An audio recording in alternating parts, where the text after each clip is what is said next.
Hello. Hello everyone. तो आप जानते हो मेरे को, मैं आपका धीरज सर फेवरेट टीचर। तो आज हम एक टॉपिक लेके आए हैं, बड़ा बढ़िया सा टॉपिक लेके आए हैं। हर एक ग्रामर के हर मेन और इम्पोर्टेंट टॉपिक होता है वो टेंस होता है। और वो मैं उसको आपको इतनी क्लियरिटी इतनी डीप पढ़ाऊंगा ना, नॉलेज होगा ना टेंस की, बिल्कुल क्लियर होगा एक एक कॉन्सेप्ट आपका। तो आपको सिर्फ ध्यान से सुनना है, बोलना है, पढ़ना है और लिखना है। ये सारी एक्टिविटी आपने करनी है तो आपका टेंस दी बेस्ट हो जाएगा। तो स्टार्ट करते हैं। सबसे पहले टेंस टेंस देखते हैं भाई, टेंस होता क्या है। सबसे पहले मैं आपको पॉइंट बता दूं, आपका जो टेंस है वो टेंस होता क्या है। टेंस बेटा किसी भी सेंटेंस के अंदर दो चीज बताता है। एक तो हमें बताता है एक्शन, एक्शन का मतलब कोई भी काम कोई भी फंक्शन वो। दूसरा उस एक्शन के टाइम को बताने वाला जो वर्ड है ना, वही आपका क्या होता है, टेंस होता है। ठीक है। अब देखो मैं आपको एक छोटा सा सेंटेंस देता हूं, उसी के साथ स्टार्ट करेंगे। सपोज मैंने बोला आई एम टीचिंग, ठीक है, इंग्लिश। मैं इंग्लिश पढ़ा रहा हूं अभी, मैंने ये सेंटेंस बोल दिया आपको। तो जैसे ही मैंने सेंटेंस बोला आपको क्लियर हो गया होगा। क्या क्लियर हो गया होगा भाई? कुछ नहीं हुआ होगा, बताऊंगा तभी तो होगा। देखते हैं। अब ये जो आई आपका सब्जेक्ट है, ये कौन सा काम कर रहा है भाई? पढ़ाने के काम को कंटिन्यू कर रहा है, पढ़ा रहा है। अब ये एक्शन जो है, ये पास्ट में पढ़ा रहा था या अभी हो रहा था? एक्शन का मतलब ये वर्ब, ये काम, एक्शन, टीचिंग, ये प्रेजेंट में हो रहा है या पास्ट में हो रहा था, ये देखना है। तो इसको देखने के लिए हमने इसके पीछे वाली हेल्पिंग वर्ब के पास पहुंचना है। और ये एम जो हेल्पिंग वर्ब होती है, ये हमारी प्रेजेंट की हेल्पिंग वर्ब होती है। इसका मतलब इस सेंटेंस के अंदर टेंस कौन सा हो गया आपका? प्रेजेंट टेंस हो गया। ठीक है। तो ये जो प्रेजेंट टेंस को बताने वाली हेल्पिंग वर्ब है वो एम है। ठीक है। और टीचिंग हमारा क्या बताएगा कि एक्शन हमारा कंटिन्यू है, चल रहा है। तो इसी के बेस पे कि प्रेजेंट में एक्शन चल रहा है, नहीं चल रहा है, खत्म हो गया था या होगा, इन सारी चीजों के बेस पे हमारे टेंस की मेन तीन क्लासिफिकेशन है, दैट यू ऑलरेडी अवेयर। मैं आपको बता भी देता हूं दोबारा से। First is present, second is past and third is future. तो तीन टेंस है हमारे, प्रेजेंट, पास्ट और फ्यूचर। ठीक है। पीपीएफ, ये याद रख लेना इसको। अब देखते हैं प्रेजेंट टेंस के कितने टाइप्स होते हैं। सबसे पहला टाइप प्रेजेंट टेंस का, present indefinite, continuous, perfect and perfect continuous. ये चार टेंस होते हैं। प्रेजेंट टेंस के कितने टाइप्स हैं भाई? चार टाइप है। ऐसे ही पास्ट के हैं और सेम हमारे कौन से टेंस के हैं भाई? फ्यूचर टेंस के भी हैं। ठीक है। उम्मीद है आपको क्लियर हुआ होगा।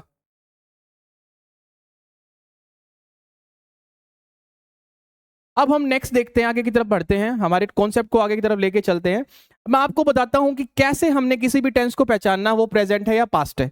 ठीक है। देखो मैंने आपको एक तरीका सिखाना है, उसको आपने नोट करना है अपनी नोटबुक में। V1, V2 एंड V3, ये आपने अपनी नोटबुक में क्लियरली लिख लेना है। अब देखो हमारी बी की कुछ फॉर्म्स होती हैं, आपको अच्छे से पता है, इज, एम और आर, ये तीन फॉर्म्स होती हैं हमारी।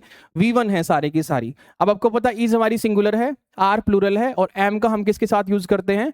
आई के साथ यूज करते हैं। इनकी सेकंड फॉर्म कौन सी होती है भाई, जरा बताना?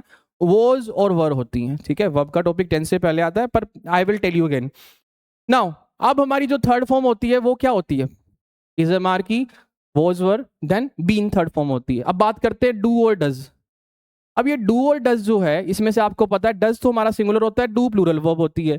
और डू की सेकंड फॉर्म कौन सी होती है? डिड। और डू की थर्ड फॉर्म कौन सी होती है भाई?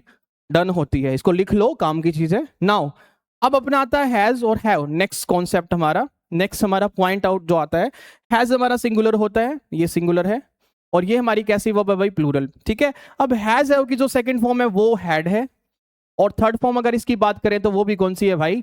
हेड है। इसको आपको क्लियरली नोट डाउन कर लेना। अब इन सारी वर्ब्स को आपको कैसे टेंस में यूज करना है, कैसे आपको टेंस सिखाएंगी और बताएंगी कि किस टाइप का टेंस यूज हो रहा है, वो आपको मैं क्लियरली बता देता हूं।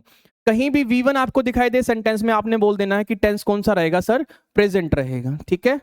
प्रेजेंट टेंस रहेगा। दूसरा अगर V2 कहीं भी आपकी आती है तो उसको आप उसको क्या बोलोगे भाई? पास्ट टेंस बोलोगे। ठीक है। नाउ थर्ड फॉर्म जहां भी आएगी उसको क्या बोलोगे? फ्यूचर नहीं बोलना है। फ्यूचर नहीं बोलना है तो क्या बोलना है भाई? क्योंकि आपको पता है थर्ड फॉर्म कौन से टेंस में आती है, जितने भी परफेक्ट टेंस है उनमें यूज होती है भाई। गलती नहीं करनी, मिस्टेक नहीं करनी है। तो फिर भाई सर फ्यूचर कब आएगा? फ्यूचर आएगा जब सेंटेंस में आपको सेल विल दिखाई दे, तो वो टेंसेज हमारे कहाँ के होंगे? फ्यूचर के होंगे। अब आपने एक कॉन्टिन्यूअस नाम का टेंस और सुना होगा, अब वो कौन सा है वो भी मैं आपको बता देता हूँ।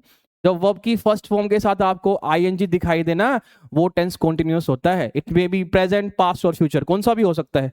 वो मैं आपको अभी क्लियरली बताऊंगा। अब सुनो, एक सेंटेंस लिखता हूं, उस सेंटेंस का यूज करके मैं आपको टीच करूंगा कि टेंस को पहचानना है कैसे। ठीक है। सबसे पहला देखो, सबसे पहला, I have done my homework. मैंने एक सेंटेंस लिख दिया भाई, इसमें पहचानो टेंस कैसे पहचानोगे। तो आपने सबसे पहले क्या करना है, हैव कौन सी वर्ब होती है, इस बॉक्स में पहुंच जाओ। हैव सर फर्स्ट फॉर्म होती है, फर्स्ट फॉर्म होती है भाई, फर्स्ट फॉर्म होती है, लिख दिया। अब आता है हमारा डन। डन कौन सी फॉर्म होती है, देखो देखो ये रहा, थर्ड फॉर्म होती है सर, लिख दो यहाँ पे थर्ड फॉर्म होता है। अब जो फॉर्मूला मैंने आपको ऊपर बताया था, सिखाया था, वो लगा दो। V1 का मतलब क्या होता है भाई, प्रेजेंट होता है, ये डाल दिया प्रेजेंट। V2 का मतलब क्या, V3 का सॉरी, V3 का मतलब क्या होगा यहाँ पे, परफेक्ट होगा। और देखो अपने आप टेंस बन के आ गया, प्रेजेंट परफेक्ट टेंस बन के आ गया। अब इसकी स्ट्रक्चर की बात करें तो कैसी होगी, ये आपको पता है, सब्जेक्ट है, ये V1 है, या इसको हैज या हैव भी आ सकती है परफेक्ट टेंस में, प्रेजेंट परफेक्ट में, क्योंकि ये प्रेजेंट को बता रही है। थर्ड फॉर्म हमारा किसको बताएगा, परफेक्ट टेंस को बताएगा। तो उम्मीद है आपको ये क्लियर हुआ होगा। ठीक है, एक सेंटेंस और लेते हैं, कोई बात नहीं।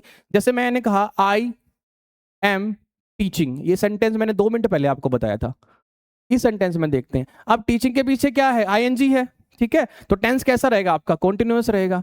बस इस एक्शन होने का टाइम कौन सा रहेगा वो हमने बताना, वही तो टेंस होता है। ठीक है, तो टाइम बता देगा तो तुम्हें टेंस समझ में आ जाएगा। तो इस एक्शन का जो टाइम है वो कौन सा है, देखो यहाँ पे V1 इज जो होती है वो प्रेजेंट की होती है, तो प्रेजेंट, तो टेंस कौन सा बन गया आपका, प्रेजेंट कॉन्टिन्यूअस टेंस निकल के आ गया। तो उम्मीद है आपको ये वाला क्लियर हुआ होगा। ऐसे ही प्रेजेंट, पास्ट और फ्यूचर को हम पहचान सकते हैं किसी भी सेंटेंस में। ठीक है, तो आगे हम चलते हैं, आगे की तरफ बढ़ते हैं भाई, देखते हैं।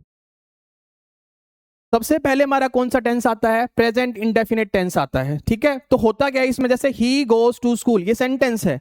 अब इसमें हमने कैसे कैसे क्लैरिफाई करना है कि कौन से टाइप का सेंटेंस है। सेंटेंस आई ईट एप्पल्स, ये सेंटेंस है। अब ये जो आई आपका सब्जेक्ट है, ये क्या खाता है भाई, एप्पल्स को खाता है। ठीक है, अब हमने क्या करना है, ये ईट जो है कौन सी वर्ब है भाई, V1 है। ठीक है, अब V1 का मतलब मैंने आपको बताया था, प्रेजेंट टेंस बन जाएगा। ठीक है, टेंस तो प्रेजेंट हो गया सर, समझ में आ गया, वर्ब V1 है, समझ में आ गया। लेकिन प्रेजेंट का कौन सा टाइप होगा, पहली बात आईएनजी नहीं है, कॉन्टिन्यूअस नहीं होगा, थर्ड फॉर्म नहीं है, तो परफेक्ट भी नहीं होगा। ठीक है, 2 टेंस तो नहीं होंगे, बाकी बाकी टेंस नहीं है। तो हमने, क्योंकि V1 तो परफेक्ट को प्रेजेंट को ही बताता है ना, तो अब हमने आगे देखना है इसमें इंडेफिनिट टेंस कैसे होगा।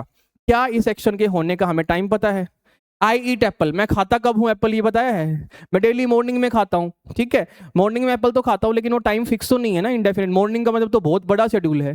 ठीक है, फिक्स नहीं है कि उसी टाइम पे खाता हूँ। तो इसलिए इस सेंटेंस को हम किसको बोलेंगे, जिस सेंटेंस के अंदर टाइम डेफिनेट ही ना हो, वो कौन सा सेंटेंस होगा, प्रेजेंट इंडेफिनिट सेंटेंस होगा हमारा। अब देखते हैं अफर्मेटिव सेंटेंस की स्ट्रक्चर्स कैसी होती है, प्रेजेंट इंडेफिनिट की बात करनी हो तो आज हम यही देखेंगे, इंडेफिनिट की स्ट्रक्चर को ही पढ़ेंगे। देखते हैं, सब्जेक्ट होगा V1 लगेगी आपकी, उसके साथ S या ES भी हो सकता है, और ऑब्जेक्ट भी लगेगा। ठीक है, तो ये सेंटेंस देखते हैं हमें, सी प्लेज फुटबॉल। अब देखो इस सेंटेंस में क्या हो रहा है, ये जो आपका सी है ना, ये जो लड़की है, सी दिख रही है, लड़की बना देता हूं चलो, ये जो लड़की है, ठीक है, बड़ी सुंदर लड़की है, ये जो लड़की है क्या करती है, सी प्लेज फुटबॉल, लड़की फुटबॉल खेलती है। अब आपको सब्जेक्ट सी का पता है, सारे के सारे सिंगुलर सब्जेक्ट होता है, तो सिंगुलर सब्जेक्ट अपने साथ वर्ब कैसी लेगा भाई, सिंगुलर ही वर्ब लेगा। मैंने कहा था प्ले वर्ब यूज कर ली, इसके पीछे एस लगेगा, ES लगेगा। ठीक है, या सिंपल आप कह सकते हो इसका प्लूरल बनेगा या नहीं बनेगा, वो हमने देखना है। तो बनाना पड़ेगा हमने, सॉरी सिंगुलर बनेगा या नहीं बनेगा वो डिपेंड करता है सब्जेक्ट पे। अगर हमारा सब्जेक्ट सिंगुलर है तो वर्ब भी कैसी आएगी, सिंगुलर ही आएगी। और वर्ब को अगर सिंगुलर दिखाना है तो वो कैसे बनती है, कोई भी वर्ब की मेन फॉर्म जो कि V1 होती है, उसके साथ S या ES लगा दोगे तो वो वर्ब सिंगुलर में कन्वर्ट हो जाती है डायरेक्टली। ठीक है, इसका मतलब ये S ES अगर लगा रहे हैं, इसका मतलब हम ये सिंगुलर सेंटेंस की स्ट्रक्चर पढ़ रहे हैं, सिंगुलर सब्जेक्ट के अकॉर्डिंग वाली स्ट्रक्चर पढ़ रहे हैं। देखते हैं, P सिंगुलर है, प्ले एक ऐसी वर्ब है जो V1 है, उसके पीछे S हमने लगा दिया। क्यों लगा दिया भाई, वो इसलिए लगा दिया क्योंकि हमारी C सिंगुलर है, और प्ले भी वर्ब कैसी होगी, सिंगुलर है। मतलब सब्जेक्ट के अकॉर्डिंग अगर हमने वर्ब को लगाना है तो हमने किसका यूज करना पड़ेगा, हमने यूज करना पड़ेगा S या ES को लगा के। ठीक है, अगर यहीं पे होता दे, तो दे के साथ हम क्या लिखते, प्ले लिखते या प्लेज लिखते, बताना जरा।